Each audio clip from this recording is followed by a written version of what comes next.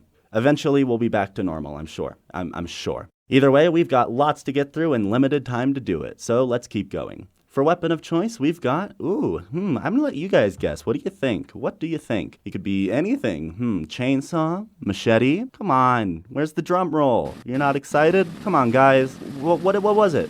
What do you think? Scythe? Gun? Spear? Sword? Something interesting?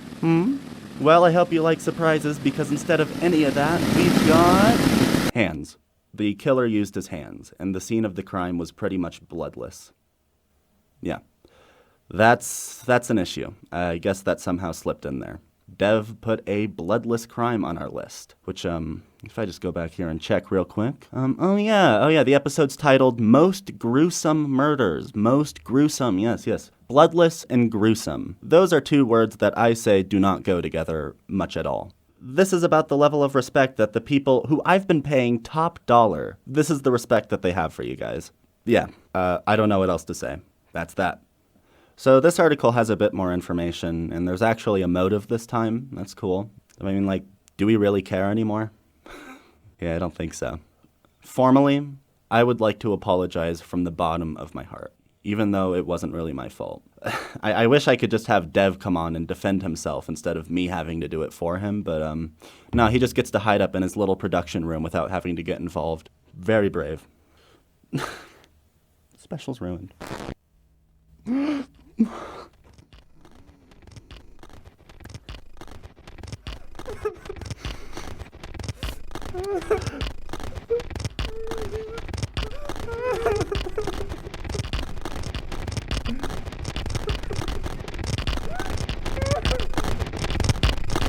I would like to apologize for my behavior just now. It was completely unprofessional and out of character for me. A complete lapse in my judgment. It will not happen again. More importantly, I'd also like to apologize because this is a massive misstep on all of our parts here at Slasherville. Personally, I think this is incredibly unfair to you guys, and regardless of anything that's happened here at Slasherville tonight, please don't think that I don't have your best interests at heart, because I really do. And also, don't let anyone make you feel bad for watching our show. I've heard a lot of stories from you guys recently about people accusing you of, well, a whole bunch of stuff, really. I think most of it's completely ridiculous. And a lot of them, I don't think they understand. Okay, listen, I'm sorry. People die whether or not we choose to report on it, okay? We influence none of it. Absolutely none of it. Okay, listen. We're the spectators. We're inherently disconnected from what's happening. Inherently. We're separated from it. We're not a part of it. And we probably never will be. There is zero obligation for me to follow your guidelines of whatever it means to respect the case. It's just, What do you want to bet these people watch every new, horror movie that comes out every week? As if literally watching fake people die is any better. No. In fact, I'd say it's even worse. None of you worthless, hating ever knew or cared about any of the people I've talked about until I did so. So at least I'm shedding a bit of light on actual real-life stories. Sure, we make it a little more easy to digest than you might expect, but is there really any harm in that? Isn't that just widening our reach, expanding the number of people who will hear these stories, who will know George Farber's name? That's infinitely more valuable than any of your stupid mind brain occupied.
our number one most gruesome murder, we have sponsor first. Sponsoring today's episode of Slasherville, we have you. That's right, you. Your continued support keeps the demand for true crime stories alive. By giving your support, you help make sure that these stories are created every day. So keep up the support, and we'll keep the content coming. Our number one spot. Our number one spot is most gruesome murder. The number one most gruesome murder on our list. It's just George again. It's just George again. Why is it just George again? What? It's not supposed to just be George again. George was number 3. There's supposed to be someone else here. George is not number 1. That can't be right. Come on. This is what the entire episode's been building up to. There's going to be no payoff this way. Just do it. Dad isn't responding to me. It doesn't seem like any of you can hear me. I don't know what's happening. I really wish someone could open the door.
It is with a heavy heart that I announce the ending of Slasherville.